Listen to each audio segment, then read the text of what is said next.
Good evening. I would like to call our Town of Sydney Special Council meeting on Monday, October 3rd to order at 6 p.m. I am Mayor McNeil-Smith, and all of our council colleagues are in the chamber this evening. On my far left, Councillor O'Toole, Councillor O'Keefe, Councillor Wainwright. On my far right, Councillor Duncan, Councillor Garnett, and Councillor Fallot. Good evening. Good evening to staff participating in the meeting this evening. We have our Chief Administrative Officer, Mr. Humble, our Chief Financial Officer, Mr. Hissick, our Corporate Officer, Ms. Nelson, our Senior Manager of Long Range Planning, Mr. Newcomb, our Director of Engineering, Parks and Works, Ms. Clary, and our Manager of Communications, Ms. Judson. Good evening to members of the public attending in person this evening, and to those who may be watching the live webcast. I'd like to begin with our territorial acknowledgement, and certainly want to acknowledge that we are holding our council meeting this evening in the territory of the WSÁNEĆ Nations. We're grateful to work, live, and enjoy these lands with the WSÁNEĆ people. Additionally, I'd like to report that on Friday, September 30th, our National Day for Truth and Reconciliation, I represented the Town of Sydney at the South Island Powwow, hosted by the Songhees Nation at Royal Athletic Park in Victoria. I was honored to represent Sydney in the Grand Entry procession and ceremony along with fellow mayors in the region. It was a celebration of traditional indigenous cultures and resiliency through song and dance. By participating in this unique first-time event, we, our non-Indigenous settler culture, were acknowledging and honoring those whose lives have been affected by the pervasive legacy of residential schools, not only across the country and the province, but importantly including members of our local WSÁNEĆ Nations. And we remain committed to listening and learning from our First Nations partners and collectively taking tangible steps to meaningfully contribute to the ongoing journey of reconciliation. I should note, while there was no public mention of the number in attendance, I would place it at something over 8,000. It was awe-inspiring to be a part of that gathering. It was very emotional, and I think it will be the first of that same event happening in future years. It was inspiring to see indigenous culture from the different nations on the South Island participating together. It's a tradition in powwows to have competitions in song and dance and others, and intentionally, given the National Day for Truth and Reconciliation, there was no competition. It was bringing the cultures together. So thank you. I'll next turn to approval of the agenda, and there are 4 changes to the agenda as published on Wednesday afternoon. The first is the Mayor's report, which is number 10 in the agenda package. Given this is our last council meeting of the term, last scheduled meeting of the term, I would like to move that item to the last item of business this evening to make some remarks. Next is item 11B, which is a council report from Councillor O'Keefe. An additional item since the agenda was published was a report from Councillor O'Keefe, which is now included. All of council has received that printed report. And we are item 13A is a request for the removal of a tree at 2525 Oakville Avenue. We had a request from the applicant to remove that item from the agenda this evening because they want to review the matter further internally and then again with town staff. So that may come forward at a future meeting, but it will be removed from tonight's agenda. And we have a late item since the agenda was published, and that is item 15, will become item 15.4 under correspondence for information. And given that we'll only be receiving it, I just want to quickly touch on the mayors meet periodically on matters of mutual interest across the region. And after we had the president of University of Victoria, Dr. Kevin Hall, attend one of our meetings and talk about the importance of housing on the UVic campus. The mayors drafted a letter with Dr. Hall's support and forwarded it to the Honourable Ann Kang, Minister of Advanced Education and Skills Training, as a advocacy measure for our region. And with that, I would look for a motion to approve the agenda as amended. So moved. Second. Moved and seconded. All in favor? None opposed. The motion carries. Thank you. We'll next turn to public participation, and it's our regular opportunity to have members of the public come forward, address council for 4 minutes on, in this case, a special council meeting, any item that is on the agenda. We'd ask that you come forward, give us your name, the municipality that you reside in, and just pop the button on the microphone. You'll get a red light to activate that. So for a first time, I'll ask if there's anyone wishing to address council this evening.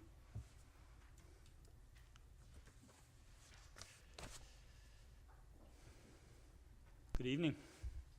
Good evening, Mayor and Council. My name is John Treleaven. I live at 10134 3rd Street in Sydney and have lived in Sydney since 2005. First of all, this is a unique meeting, and I do want to take the opportunity as a resident, a proud resident of Sydney, to thank you all, as this council, for your service to the community. I particularly want to thank Peter and Barbara, who have decided not to stand for re-election, for their splendid service to the people of this wonderful community. And for the mayor to congratulate you, sir, on your acclamation for 4 more years of service again to this wonderful community.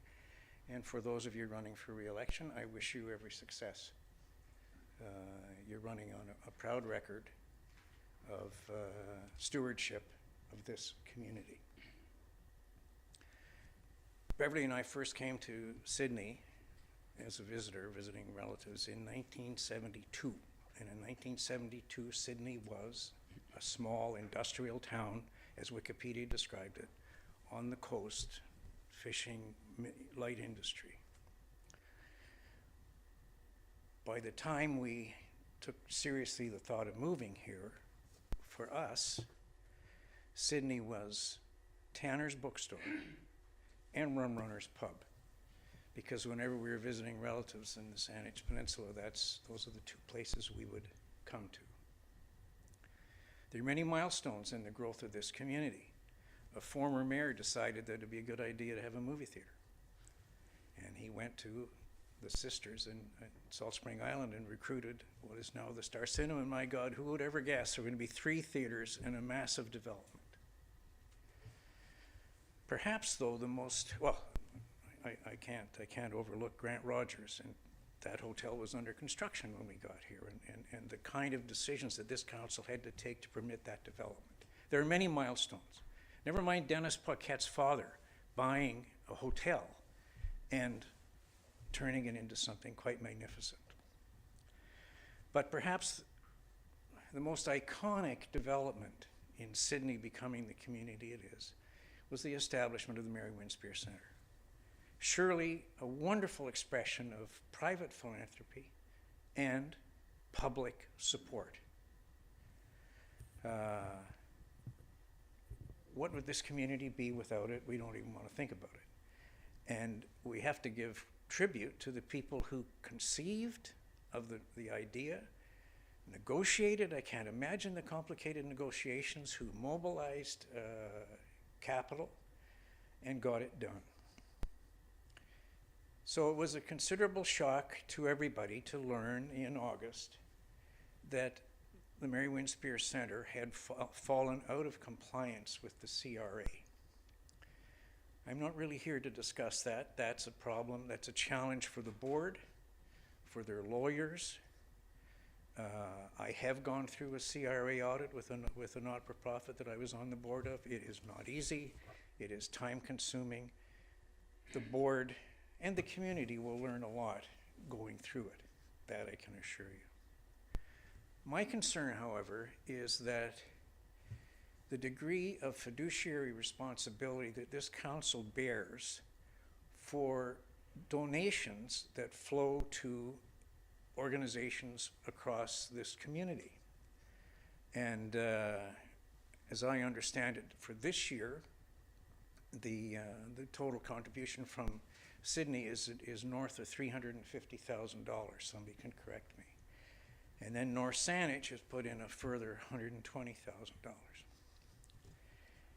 When I was in Saskatchewan, I was the CEO of the Saskatchewan Trade and Export Partnership, public-private partnership.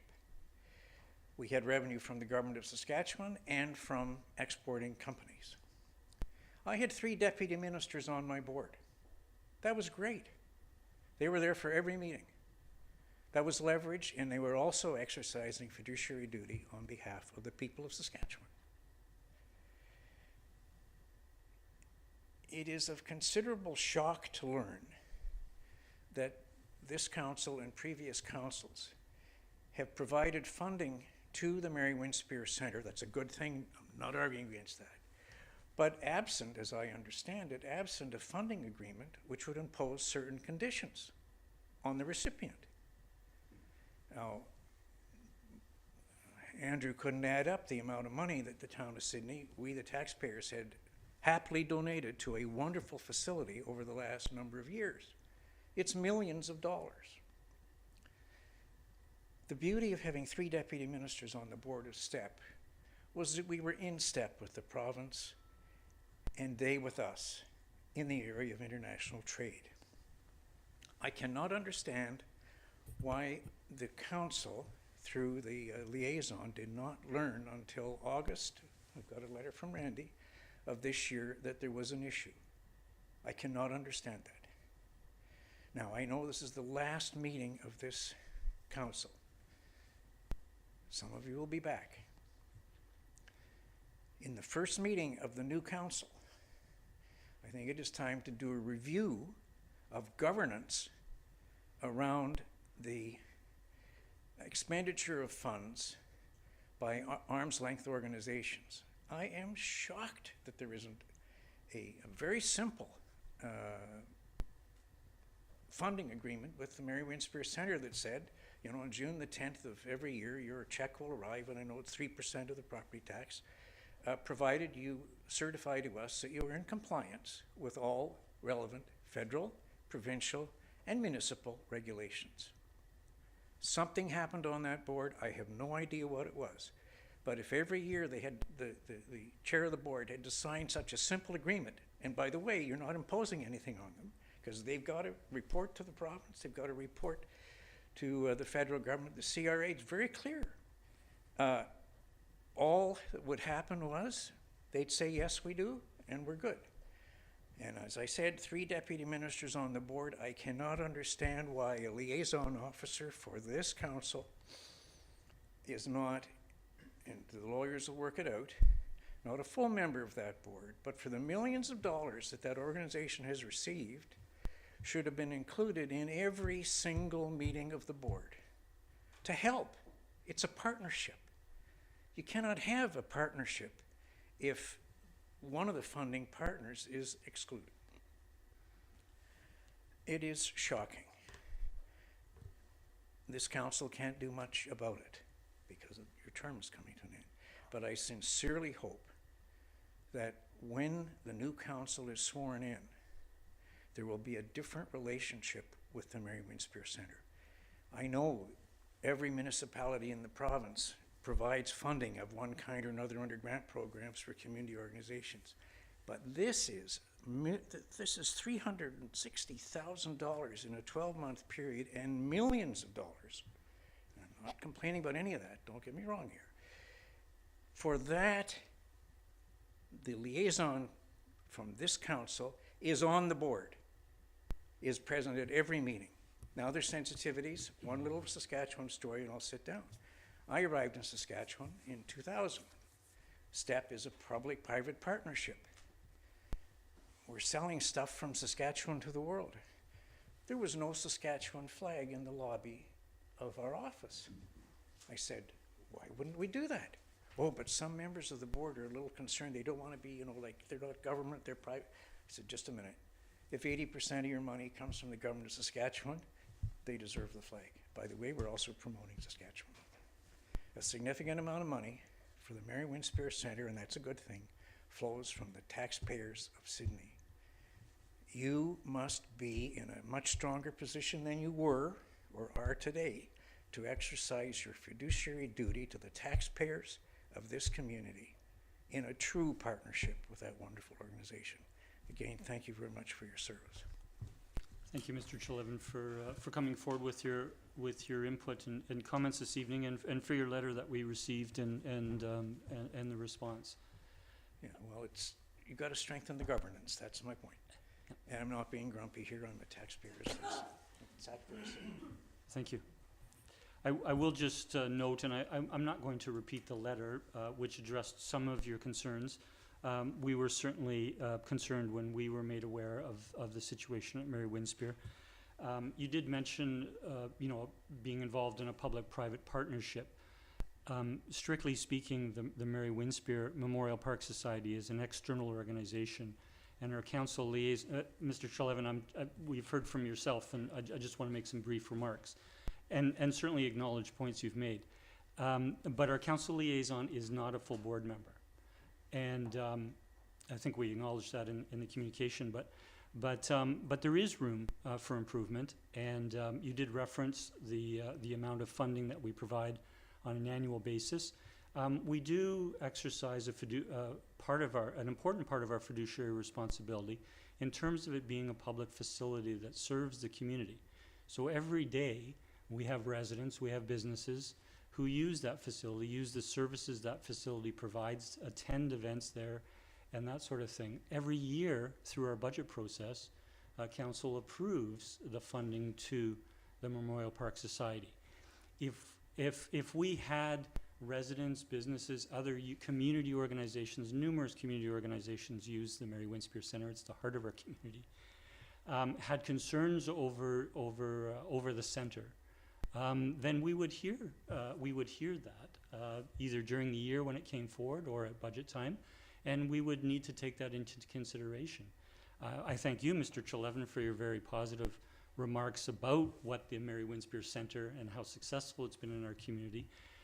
But that is part of our fiduciary responsibility, and I think we do exercise that. Pre-pandemic, we received more regular reports from the Mary Winspear Centre on usage of the centre and that sort of thing, and we look forward to that coming back. But you did, and I do want to acknowledge, you brought importantly forward that while we do have an agreement with the Mary Winspear Centre, it doesn't cover some of the particulars you referenced.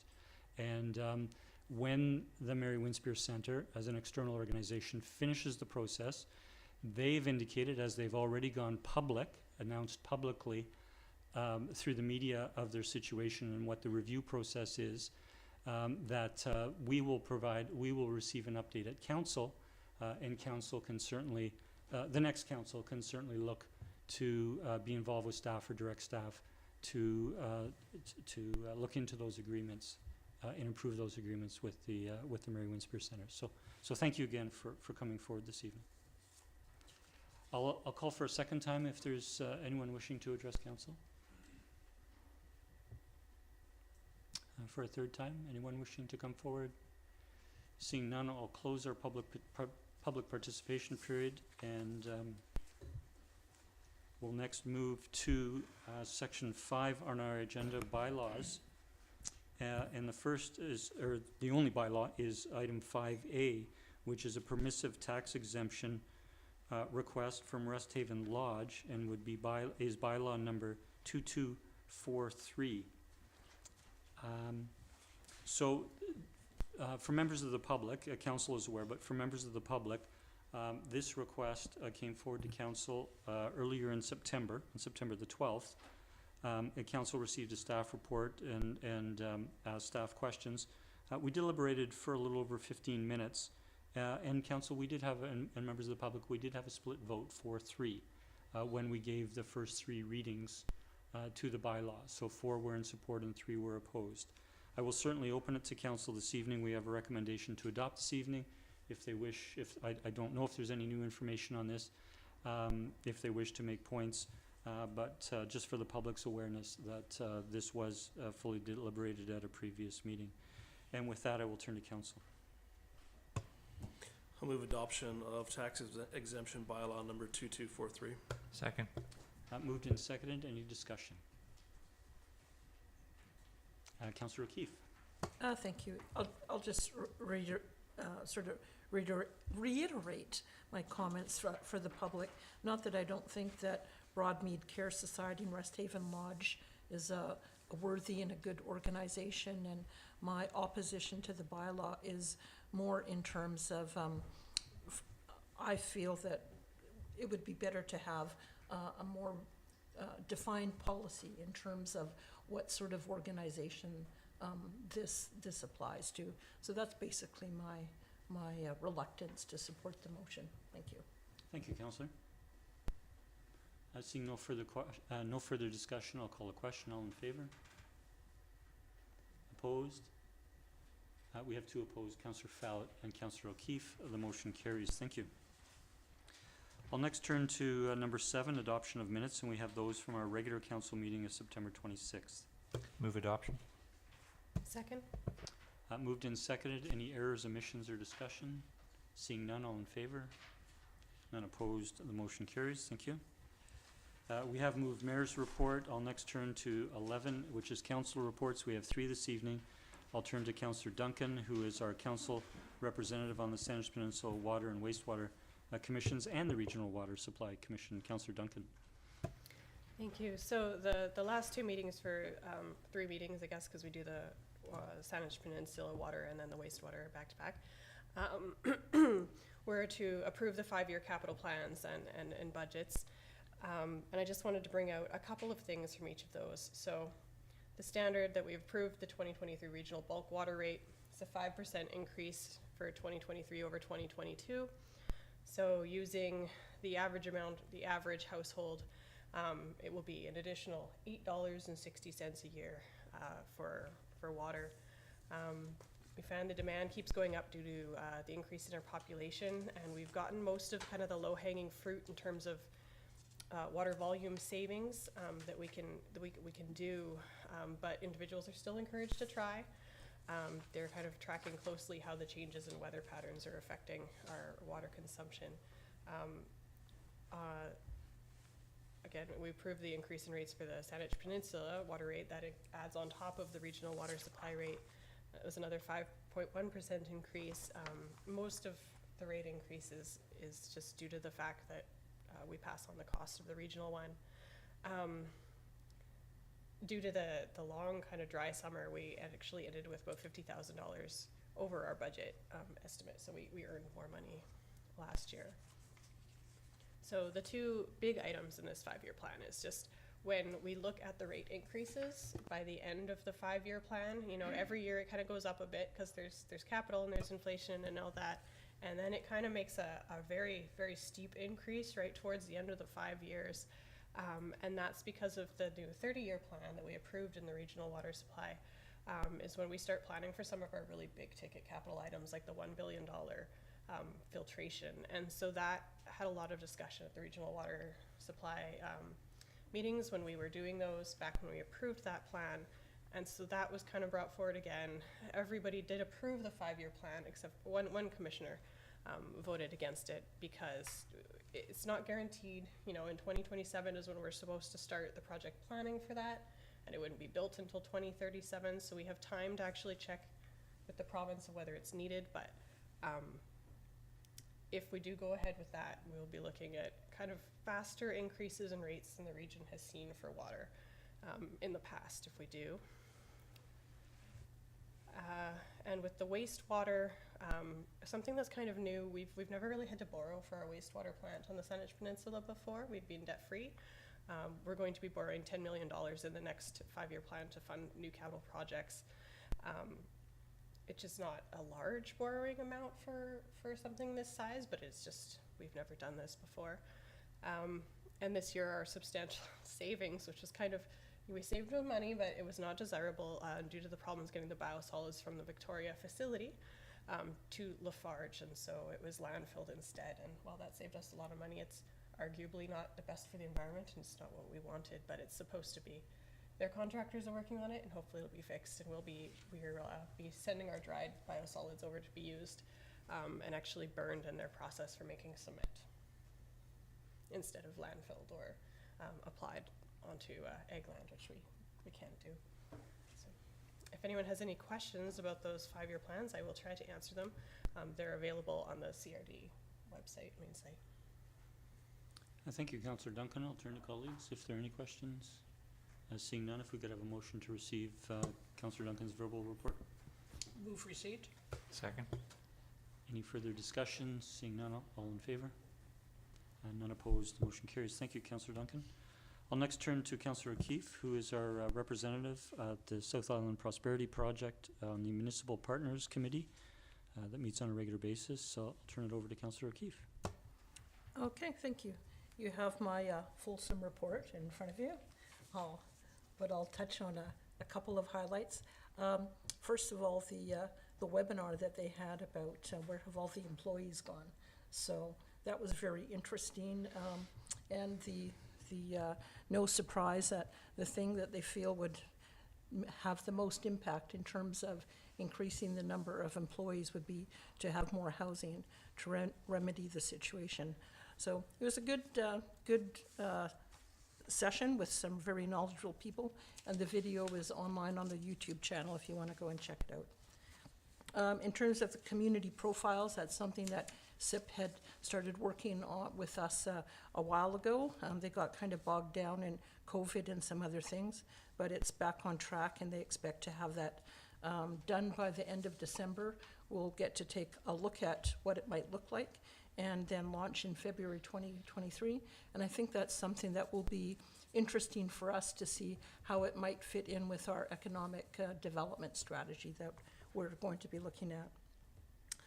In terms of Coast, I think this is one of the most exciting initiatives that SIP is working on. It's one of the biggest ones they've worked on thus far. And it's actually it builds on a federal government strategic initiative to build the blue or the ocean economy. So this is really moving ahead quickly. They're anticipating some federal funding that will get them funding for 3 years. And the expectation is by 2030, Coast will establish a co-location for 100 different companies here in the South Island and create 1,500 blue economy jobs out this way. So, and they anticipate that the ripples for that will be throughout the CRD, so should have an impact, positive impact for us. And then just on the Indigenous Prosperity Centre, also a nice thing to see this coming together. Prior to this was something that came out of the Rising Economy Task Force to address the need for local First Nations to have a hub. And they've never had an opportunity for all of them to come together to share what they're doing in terms of economic development and to collaborate. So it's nice to see this really gaining steam as well. And then finally, just Rising Economy Week is coming up November 15th to 17th. So that's their annual sort of conference that's open to all of us and to staff. Some interesting topics, I think, there. Talking a lot about the environment of discord, also polarization of opinions that have taken place over the last little while. The issue of fake news and where people get information. So I think some really good topics there. The first day, if you can only go to one day, day one is Local Leadership Day. So that's targeted specifically for councillors, mayors, staff as well, and other local municipal leaders. And they've intentionally had it start later in the day to kind of accommodate staff and council members that have day jobs. And it's free, and look for information on registration to be coming out, I think, in the next couple weeks or so. And that's that for me, if there's any questions. Thank you, Councillor O'Keefe. I'll turn to colleagues if there are any questions or comments. Seeing none, if I could have a motion to receive. So move. Second? All in favour? Motion carries. Thank you. And next we'll turn under 11C to Councillor Garnett, our liaison to the Shaw Centre for the Sale of Sea. Councillor Garnett. Thank you, Mayor. So I attended the last board meeting on September 27th, which wasn't that long ago. We met in person, which was great at the centre. Haven't been able to do that too much during the pandemic. So the To Fishes Formerly exhibit wrapped up on Labor Day, and they provided some numbers that were actually quite staggering, because it actually served for, I think it started in June of the previous year, so it was just a little over a year. And they had 74,338 visitors to that exhibit. 15,300 were children and youth, which is important. I still can't get over the numbers. It's staggering to me that many people, and I mean, it's fantastic. Within those numbers, 545 were self-identified Indigenous people, and 78 were children and youth. So it's nice to see that reached out beyond our regular borders, and more people came to see it. The next exhibit is called Seaweed, Mysteries of the Amber Forests, and it's based on the book The Curious World of Seaweed by Josie Iselin. And they had a short little tidbit video that we were able to watch, and it's quite amazing. She takes samples of seaweed, and she scans them and creates art out of them. And they actually will have some really long pieces of seaweed art that will hang over the windows in the exhibit gallery. It's quite fantastic. The exhibit will open on October 15th and is expected to run until Labor Day of 2023. I've already done a few modifications in there and changed the paint color, so it's nice to see this space is being used on long term, but they're able to change it out quickly if they need to provide for new exhibits. There's also going to be a piece of art that was specifically made for this by the local First Nation artist Sarah Jim. So they're reaching out in partnership there.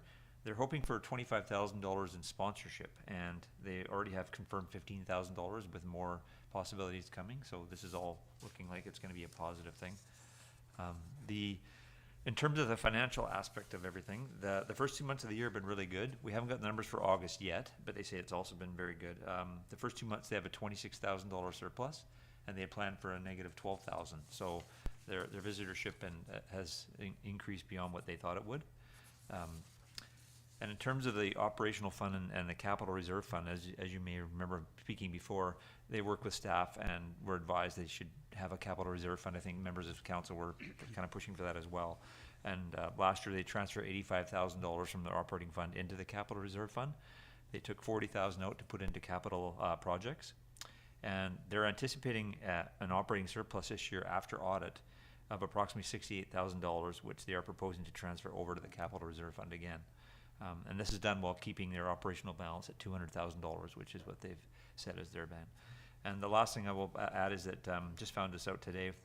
The Ascarium, which is what they hosted last year for Halloween, is on again, and it's on Saturday, October 29th from 5:30 to 8:30, and I believe it's by donation. And I think they had over 300 children come through last year, so hopefully it'll be just as popular again this year. They're quite excited about it. You listen to the board and the staff talk about it, and they get really amped up about doing this. So that's for everybody who wants to take your children to a safe space for Halloween. And that's it for me. Thank you, Mayor. Thank you, Councillor Garnett. Any questions, comments for Councillor Garnett? Thank you for the positive report. I'll look for a motion to receive, please. Move receipt.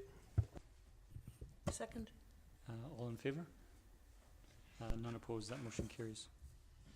We're going to turn to committee reports now, and we have a report from the Saanich Peninsula Accessibility Advisory Committee from their meeting on September 22nd. Councillor O'Keefe is our representative from council to that committee, and I will turn it over to Councillor O'Keefe.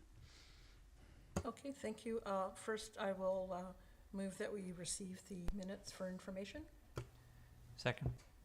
Any discussion? All in favor? None opposed, motion carries. Okay, and there's a couple of recommendations for us. The first one, R1, has to do with the committee wanting to have our councils write a letter to BC Transit regarding the HandiDart program. And this involved an individual who is blind, and she wanted to be able to go to her child's school for parent-teacher meetings or to help out with their lunch program, to volunteer, and she was told by the HandiDart that they wouldn't be able to do that. Anyways, since this meeting, there was contact that was made with HandiDart and confirmed that I guess the person who was the dispatcher didn't fully understand HandiDart's program, and so the supervisor of HandiDart has made them aware now that indeed they are able to take these individuals to the school. So that's been dealt with, and they provided some written confirmation. So yeah, so R1 is no longer required. And that's the explanation. R2, And so just on our Oh, one, sure. so you will be taking that information back to committee?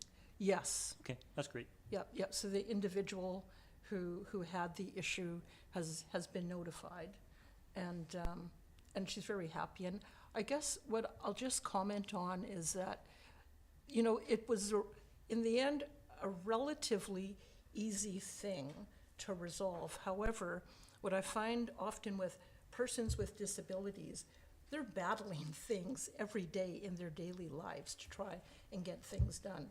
And perhaps they could have continued to battle this, but they had just sort of given up and thought, this is something that I just, I guess it's not open to me. So they were very appreciative that, we were able to straighten that out for them. Okay. Just before proceeding with recommendation 2, I know you did have some discussion with Mr. Humble today. Would it be appropriate, further to your discussion, to have staff Sure. speak to R2, Mr. Humble?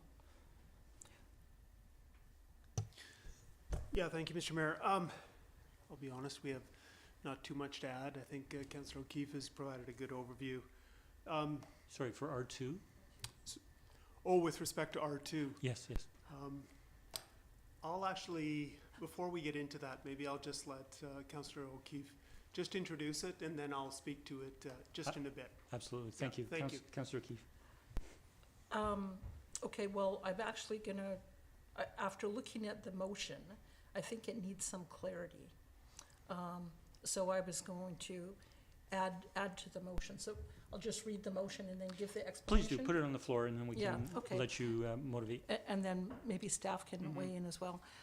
So the Saanich Peninsula Accessibility Advisory Committee recommends, and I so move, that the Town of Sydney Council consider referring a review of the intersection at Harbour Road and Resthaven Drive to staff in order to better address the needs of visually impaired persons. Second. We have it seconded. Councillor O'Keefe, did you want to now turn it to staff? Sure. Do you want to go first, or? I'll just, open it up and just indicate that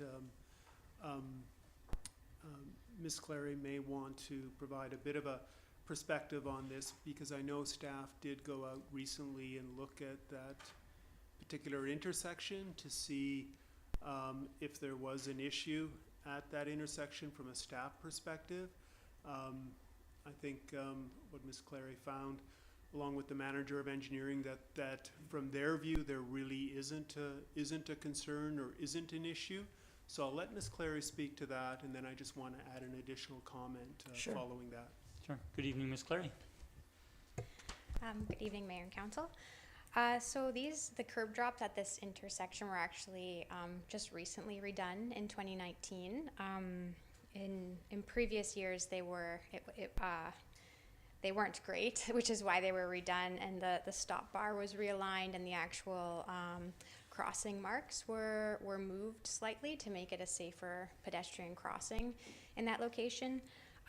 The design did follow MMCD standards of the time. Since then, we have changed to score lines directing visually impaired persons into the direction of the crosswalk. However, the previous MMCD design had the score lines perpendicular to the crosswalk, so that is the standard that was used for this particular crosswalk, which we have since changed.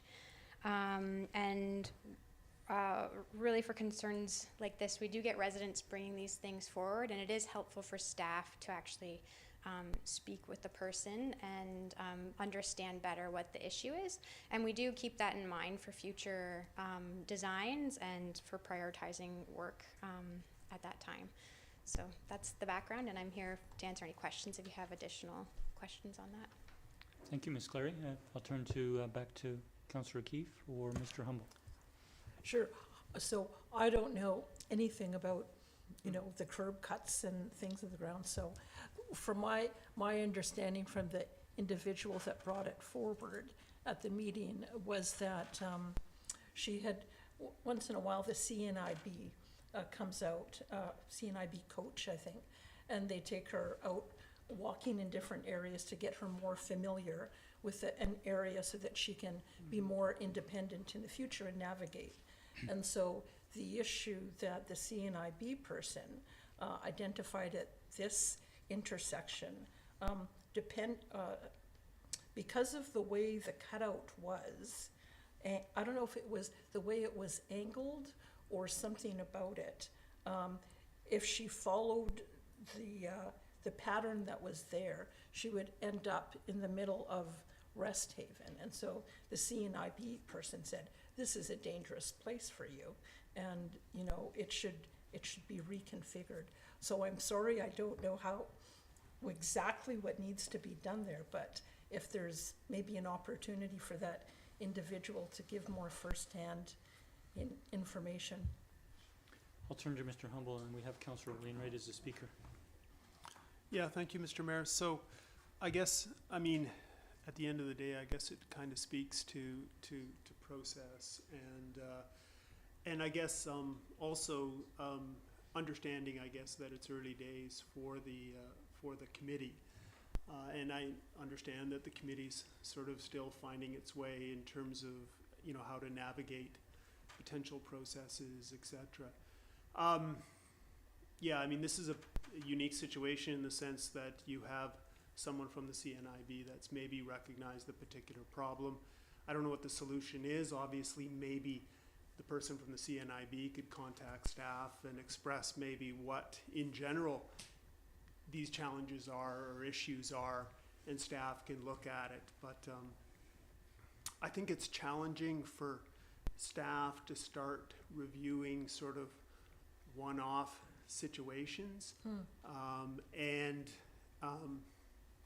You know, again, I think it speaks to the intent of the committee in terms of, you know, should it be committee members that raise this and bring these issues forward, or should it be issues that are raised to the committee and those come forward to staff or council to refer it to staff? So again, it's a bit of a process issue, and I don't know what the actual solution is, but yeah. So, through Mayor to Mr. Humble, so would it be, in this case, do you think it would be better for her to have her CNIB person contact staff directly to describe the situation and take it from there? Yeah, I think in this particular case that may be the solution. The issue is that if we were to refer to this to staff and to do undertake another review, they've obviously looked at it, they've obviously reviewed it. I don't know if staff's perspective might change on this and that sort of thing. So I think if the CNIB person were to contact staff, have staff then hear their perspective and get a different point of view, and then look at it through that lens. What I don't want to see is another staff report having to be undertaken in this particular situation. Okay, yeah. Okay, Councillor O'Keefe, if I might turn to Councillor Wainwright for a moment. Thank you, Mayor. There were two comments I was going to make. The first one was that based on Ms. Clary's comments, it seems like staff have reviewed the crosswalk. So asking them to review it again isn't going to make any difference. Although I think the follow-up with this individual at CNIB does make sense. The other thing about the motion that, and the committee did it with their recommendation number 1 as well, this consider reviewing is, you're either going to review it or you're not. You shouldn't ask council to consider it. So the motion should be do it or don't, but not consider. Anyway, thank you. Thanks, Councillor Wainwright. So Councillor O'Keefe, did you want to withdraw that motion and propose another? I'll leave it to you. Maybe I'll withdraw it for now. Okay. And go back to the committee and the individual and, Yeah. Yeah. Yeah. I think there could be a process within the committee to advance. Yeah, to right. advance this? And, yeah, as Mr. Humble says, you know, I think this committee is still sort of trying to figure out proper process for these sorts of things. And although, I guess what I would say is, although sometimes there's standards, provincial standards for certain things or guidelines, you know, some of the feedback that we get is it doesn't always really work in the real world for certain sorts of individuals, right? And so, but I think that based on what staff have said, probably the best route is for me to withdraw the motion and then go back to the committee and have this discussion. And as I say, maybe CNIB and the individual contacting staff directly is maybe the better route to go. Okay, I'll just look to the seconder if they wish to, if they concur with your job. They do. Thank you. Mr. Humble? Yeah, just also, just another point reflecting on it is that, you know, again, there might be an opportunity to even utilize the staff resources that are part of the committee in terms of the staff liaison. When a matter like this comes up at a particular, at the committee meeting, to actually ask the staff liaison to contact the respective staff people at the town, and then report potentially back, verbally report back to the committee as well in terms of what the staff view, what the engineering view might be on a particular matter in this kind of case. So again, utilizing the staff resources. And then finally, the other aspect is when we get to the point, and this came up in the previous meeting about feedback opportunities. So when we implement that, whether it's a feedback opportunity on the town's website, etc., again, that might be something that you could refer a particular individual to write into the municipality and ask those questions. And again, a response could be provided fairly quickly. So Right. again, there's other mechanisms that Yeah. might come into play in the future. Okay, well, that's through you too, but, Mr. Humble. That's good to hear that you're comfortable with using the staff resource, because in terms of process, there was some concern that the committee didn't feel they had the authority to ask or to task staff to do something. And so I think that's kind of where things get dicey, that it's an advisory committee that felt within the terms of reference they couldn't direct staff to go do something, so that was a concern. Yeah, and again, I think it's completely appropriate if it's not you know, overly onerous, and something Yeah. like this isn't. Okay. I mean, you're not asking staff to undertake a significant amount of research, and you're not asking staff to undertake written reports, etc. It's just Okay. taking something back and asking a question. So from my perspective, Councillor O'Keefe, I think that's perfectly acceptable Okay. and fine, at least from my point of view. Okay, I can't good. speak for the other municipalities, Right. but from my perspective, I think that's fine. Okay, that's good, thank you very much.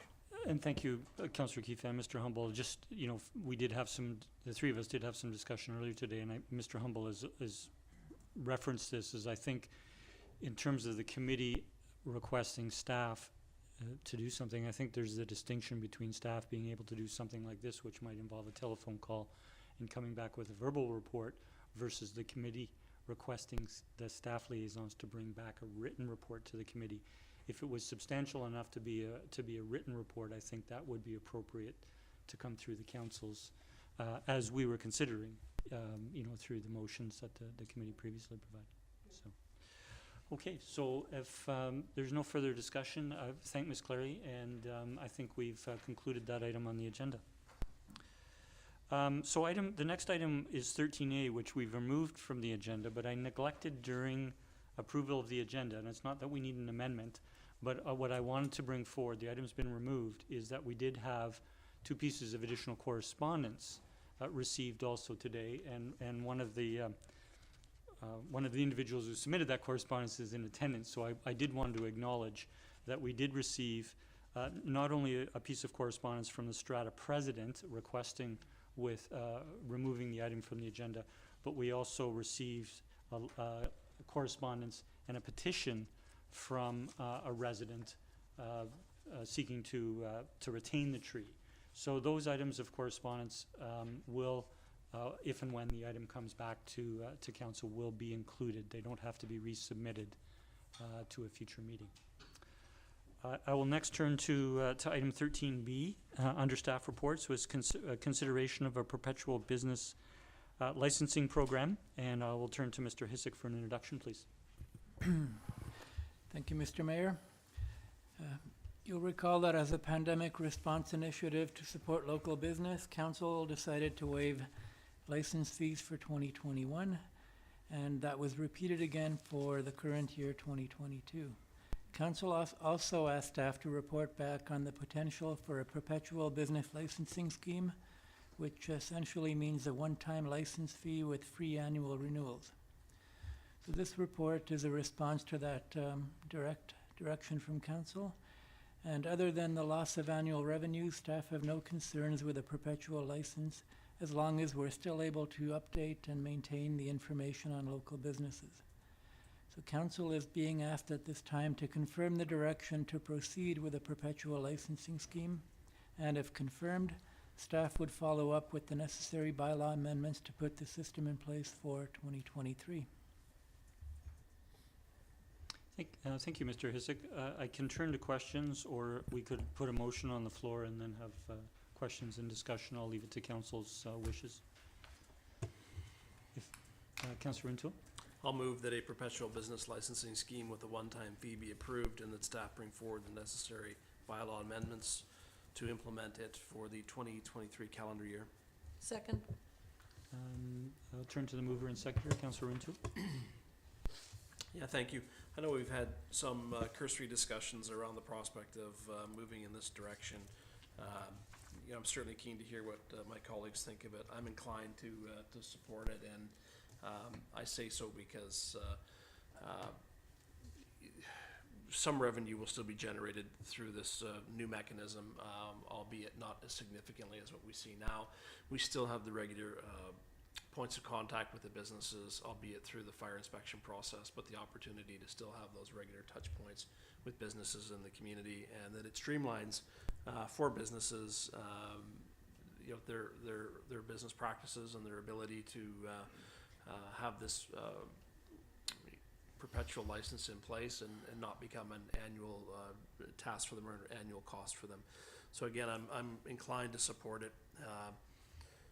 I'm not aware, and I may yield to staff to provide insight on this, if I may, Mr. Mayor, and that's whether or not they would anticipate any businesses, insurers may have occasion to request business renewal on an annual basis, or proof of business insurance renewal. I know I don't experience that personally with the place of business where I am, but whether or not staff has any familiarity with that, if there may be an unintended consequence with respect to that element.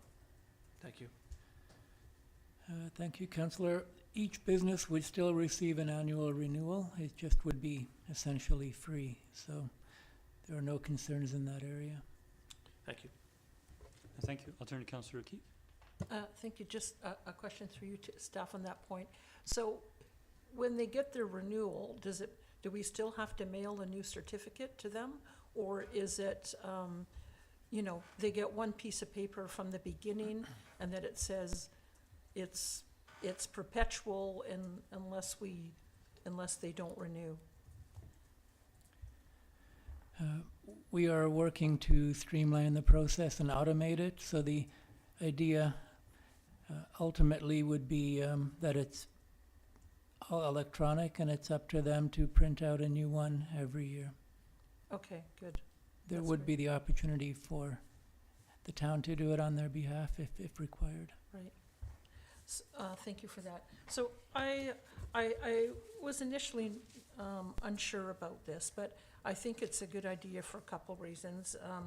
I'm all for reducing red tape and making things more efficient. I think so streamlining is good. Also, I think it's important. It gives us a business-friendly reputation in the CRD. If we move forward with it, I also noticed that actually Colwood, I think, Colwood and Langford both have perpetual programs. What I like about Colwood, and I hope that we could incorporate some of what they do. So one of the things that they do is they allow them to, that is perpetual, as long as they go online and update their information from by a certain date, their license is renewed. If they miss the deadline, then they're back to square one and they have to go through the whole renewal process again and pay their $100 fee or whatever. So, so it sounds like seems like a good process. Other things that I would like to see with our automated process, and maybe these are things that staff are already anticipating, but this would be my wish list. So that in the online form that they have, that we also ask them for their industry code and type of business, so that we're able to generate a business directory for the town of Sydney. So that's something that Colwood does. So on Colwood's website, you can pull up the business directory, and it shows all of the businesses that are registered in Colwood. It lists them by industry code. It has their website. So it's a good thing for individuals who live in the community or wanting to move to the community. For example, you can check, how many daycare centers are there in Sydney? Or how many different types of businesses on certain things. So it's good for residents, people moving here. Also good for potential people who might want to start up a business here, or investors to find out, do they already have a gourmet cheese shop or whatever? It's a way for them to figure out what we've got here already. Location. Also, the location. So not just their address, but area. So that we have a way to figure out how many businesses have we got down in Harbour Road, and what are they? And how many businesses are on the west side? And how many are downtown? And how many are home based? So I think that's really good information for us in terms of moving forward with an economic development strategy, to have an idea of how many businesses we have and what sort of activities they're involved in. And then also email address. So not necessarily public, but in the back, so that the town has the ability to have a database with email addresses that they can sort out, perhaps by industry type or by location. So I think it's a good way for us to be able to communicate directly with businesses if there's information about business licenses or business taxes, or there's a gas leak in the area in Harbour Road or whatever. And I know in the past that we've relied on the Sydney Business Improvements area or the chamber to help get us information, but they don't represent everybody. And I think it's important for us for those reasons, and also for emergency reasons, to be able to contact directly with our business community. So yes, I'm in favor of it, and there's my wish list if it comes forward. Thank you.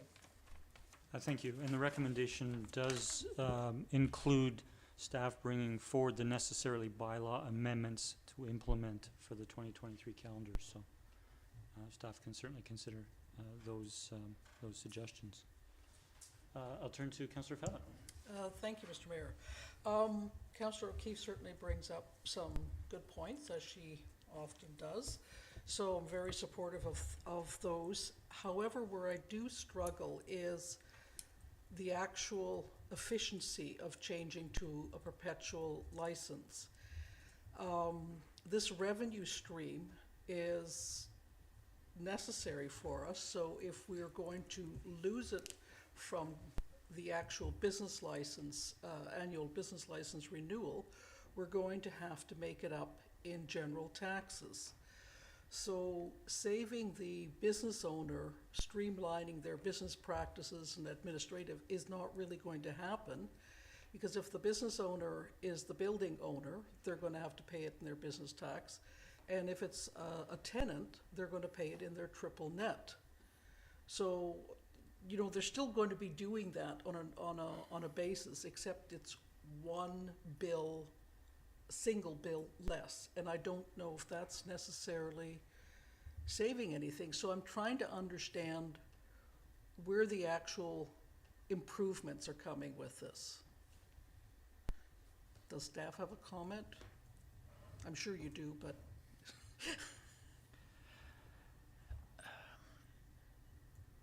Essentially, it's saving $100 a year. That's the improvement. And for us, it's the appearance of being supportive to the business community in that respect. I mean, we do still expect annual contact with them to update information.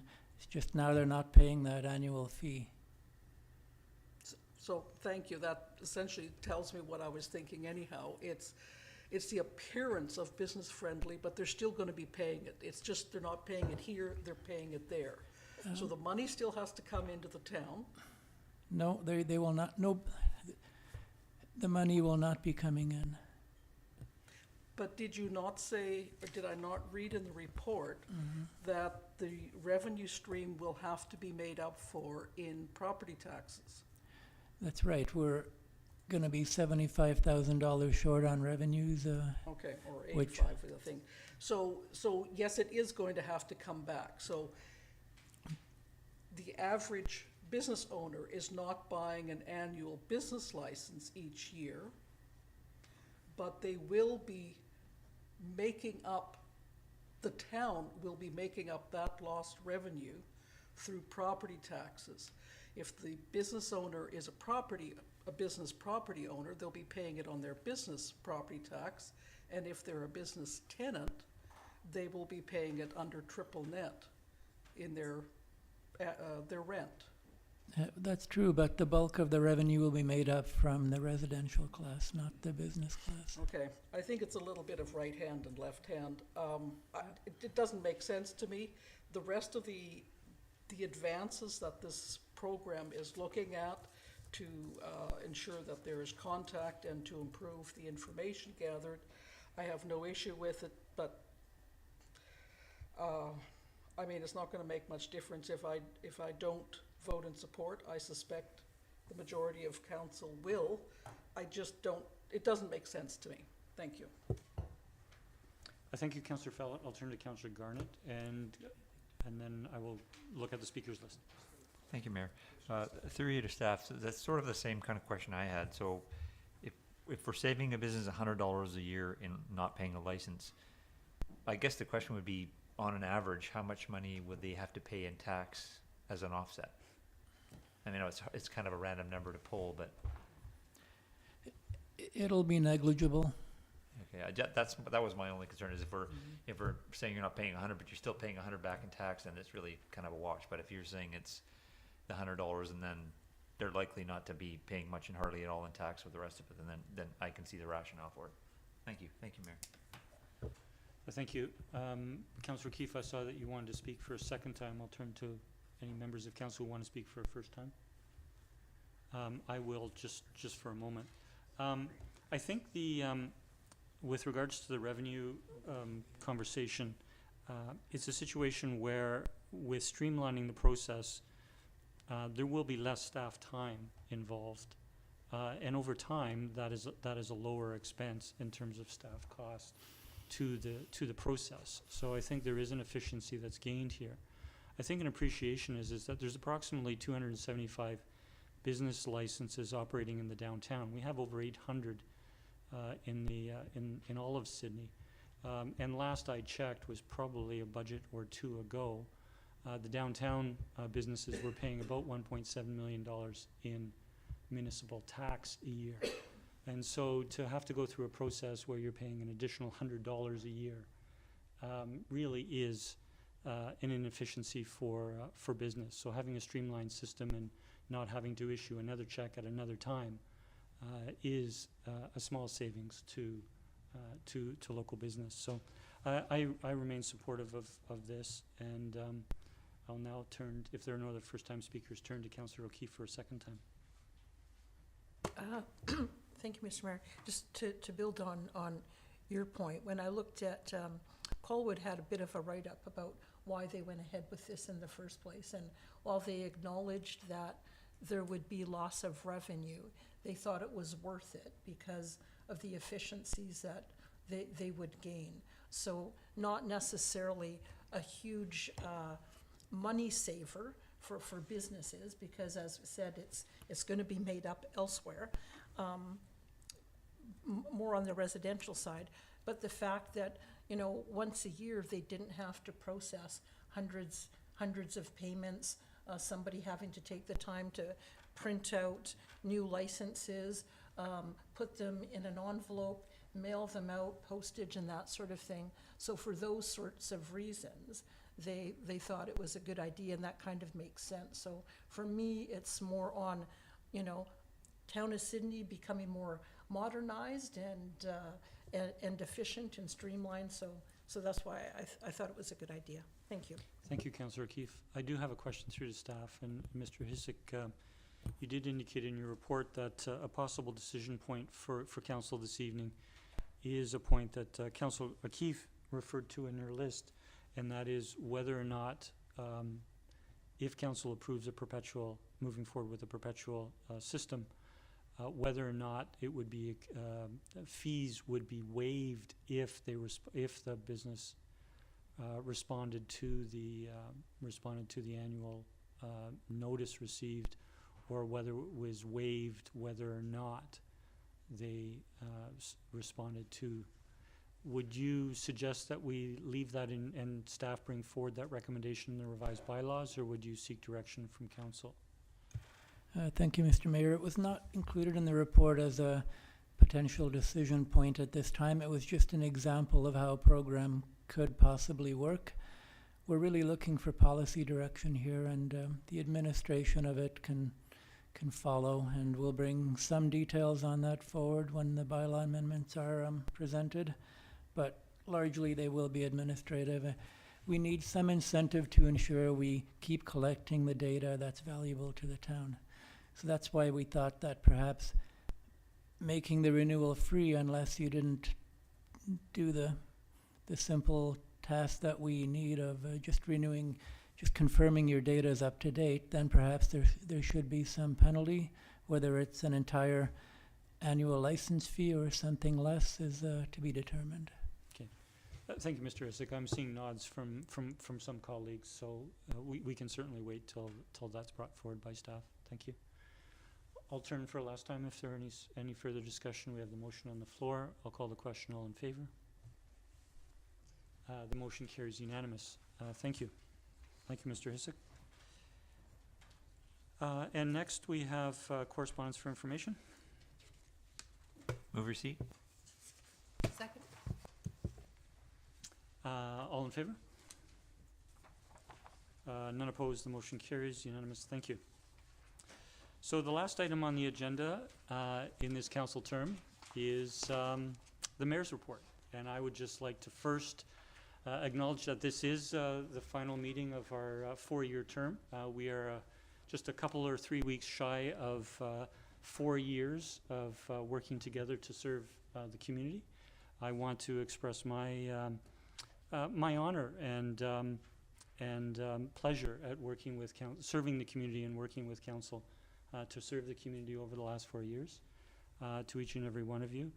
I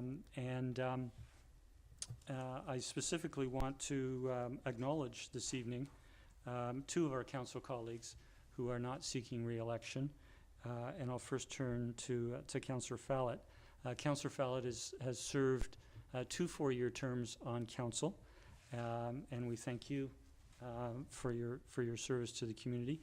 One of the things that we touch on at least once a year in December, when we make some 30 appointments or 35 appointments of councillors to external organizations, is the diversity of work. Apart from the diversity of municipal business that comes forward at council meetings, and we see that on our agendas, councillors each take on, partly out of interest and partly, sometimes to learn, and take on some very unique liaison or board commission responsibilities to external organizations. And many of these are on a sub-regional, such as Panorama Rec Commission or the Sandwich Peninsula Wastewater Commission, and some of them are CRD-based, and very important to our sub-region, and very, very important to our region, that our council representatives are representing our community. Not only our council in our town, but our community on these levels. So I know Councillor Fallot, in her 8 years of experience in chatting with her, two of the larger interests, and I know Councillor Fallot has several interests, but two of the large interests have been our arts and culture in our community. And we have both a local and have had a regional involvement in the arts. We have a very long-standing and successful community arts organization, and Councillor Fallot has served as our representative for our council or community on that body for many of the 8 years that Councillor Fallot was on committee. And I think with input from that council, or sorry, from that arts organization and Councillor Fallot, we have strengthened the support from our community, on behalf of our residents, to arts and culture in the community, and thank Councillor Fallot for her involvement in all of those initiatives. Another one was the Regional Housing Trust Commission, which is a CRD commission. It's a little bit in the background, doesn't make the front page very often, but these are commissions that have representatives from each of the municipalities throughout the region, and when they meet, they cover off important items for the community, and we know how important housing is, certainly at the moment, for our region. One that I've just gained through, working with Councillor Fallot is her interest and passion for a healthy community.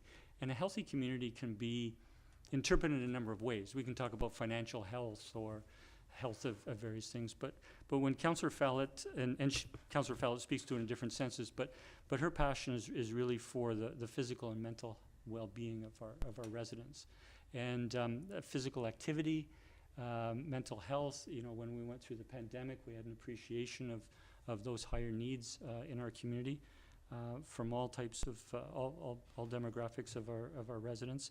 And I can recall that it was just pre-pandemic that I think it was a provincial initiative that was going to provide an opportunity for all municipalities to provide in a competition for their residents to engage in the various forms of physical activity, to be able to record that, and you would be able to claim being the fittest municipality. And unfortunately, the pandemic put a kibosh on that. But Councillor Fallot came to me as soon as she found out about it and wanted to be the champion for it.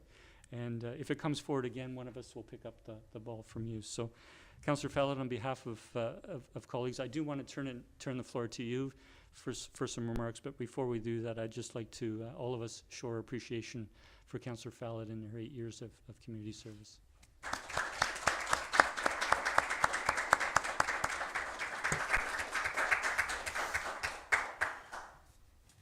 Thank you.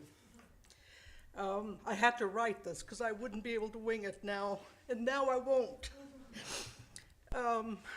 Today, as I sit before you, addressing all of you for the last time in this fashion, I am filled with many emotions that include some tears. I've got Scott on standby in case I can't. Thank you and farewell speeches are best when kept brief, so I will keep this short and sweet. Somewhat like me, I am short. I recall so very clearly the time, just a month shy of 8 years ago, when I stood at that lectern, just like Mr. Treleaven did this evening, thanking the outgoing council for their years of service, and at the same time, hoping that the results of the upcoming election would see me take a seat at the council table. And so it was, and what a ride it's been. As a member of council, the opportunities to learn are many, from budgets to bylaws, wastewater to waterfront, taxes to town hall meetings, advisory planning to arts, and so much more. All of this has now become so ingrained that even on vacations, I compare what I see and experience to our town of Sydney. The others often fall short. I am grateful for all that I have experienced and learned and wouldn't change it for the world. It has been my honor and privilege to have served you, our community, and I could not have done it without the unswerving support of staff and my council colleagues. I am humbled by the trust and respect all of you have shown me throughout the years, and I remain grateful for the friendships made along the way. And now it's time to close this chapter of my life and explore what else life has to offer me. And this is also the time for others to step forward to take a place at the table and raise their voices on behalf of our community. To each of my colleagues, I wish you much success and joy in everything you do. And I have every confidence that those of you seeking re-election will be sitting at this table again. So until we meet again, thank you and farewell.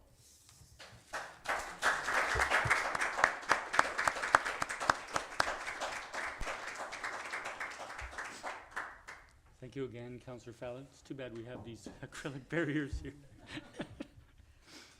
I would next like to turn to Councillor Wainwright. Councillor Wainwright, I think, as many know, has served this community a long time. Councillor Wainwright has served 7 terms on council, a total of 23 years. And to be elected 7 times is a remarkable accomplishment. To work with, I'm sorry, I didn't count the different how many different mayors you worked with, or how many different councillors you worked with, and different staff as well for that. But it is, everyone can imagine that it's been a great variety. But Councillor Wainwright has had some unique interests, and I can remember attending my first Saanich Peninsula wastewater committee meeting, and they actually hold it at the sewage treatment plant. Now, we don't hold it beside the tank. There's actually a meeting room there. But when I'm sitting there and I'm looking at all this and I'm saying, and so I was new, it was at the beginning of the term, and one of the experienced staff said, liquid waste management is about as sexy as it gets for local government, so enjoy it. And but Councillor Wainwright has the distinction of chairing a tri-municipal, so for all 3 municipalities, a tri-municipal advisory committee back in the early 1990s that actually brought forward the recommendation for the establishment of the first liquid waste management, sewer management facility that we have now. And I know Councillor Wainwright is very proud of it because there was a lot of foresight in the plant that was actually built, and it has remarkable capacity going into the future. But I want to thank Councillor Wainwright for his dedicated service over many terms on that committee from its founding days, and both on the Water and Wastewater Commission. I did reference earlier how many different external organizations we appoint representatives to, and they do change from time to time. So there was an environment committee back in I think it was the 1990s that Councillor Wainwright served on. It's no longer today. There have been others. But Councillor Wainwright has served on virtually all of those at some point in time over the 23 years. And I think that's a remarkable achievement to be able to contribute in a good way to such a diverse responsibilities. A second area that I know Councillor Wainwright is very proud of is his participation as a voting trustee on the Vancouver Island Regional Library system. And that system, as we've heard in recent reports from Councillor Wainwright, is I think now 39 or 40 branches in the system on Vancouver Island and the Sunshine Coast. And they make very important decisions for the functioning of the system. The Board of Trustees does. It's a very large board. It's got to be one of the largest in the region, if not the largest, given the number of branches that it participates. But Councillor Wainwright again has served over several different terms in different decades on that body, and at one time chaired that body, and that's certainly an important responsibility as well. And just one more I would like to highlight, because I could describe many, is the Advisory Planning Commission. And as I think everyone in the room this evening and those who may be watching are aware, that the Advisory Planning Commission is a statutory requirement by the provincial government and municipalities, but it consists of citizen representation and has 9, 10, or 11 community members that sit on that review development permit applications and review development variance permit applications. And it's a very important process as communities evolve. And it's a very important liaison responsibility for the council member to attend those meetings, participate in as the responsibilities require, and when those come back to council, and be able to provide information to council out of those meetings. And so I want to thank Councillor Wainwright for, on behalf of the community, for your remarkable length of service, breadth of service, and for not just the highlights, but all of the work that you've done, representing our community and serving our community. And would just before turning the floor to you, would like to also, all of us, have show our appreciation to Councillor Wainwright.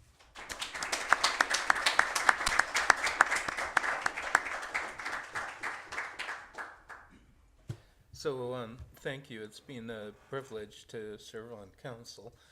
I'd like to particularly thank staff, both current and former, for your support over all the years.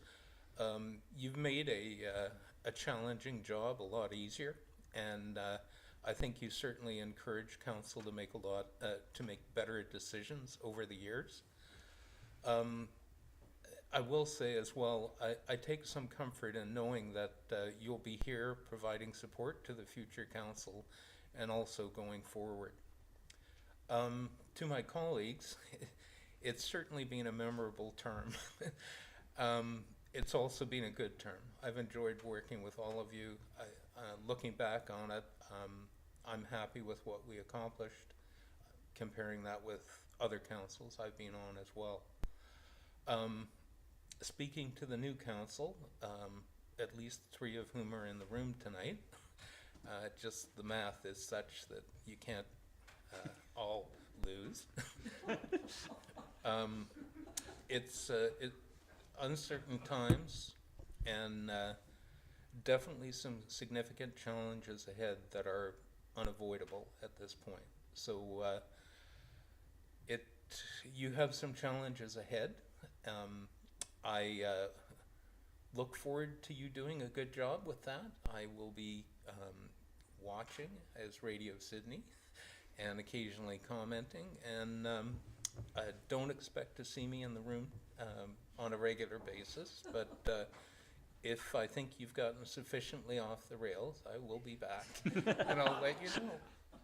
But best of luck with the election, and thank you.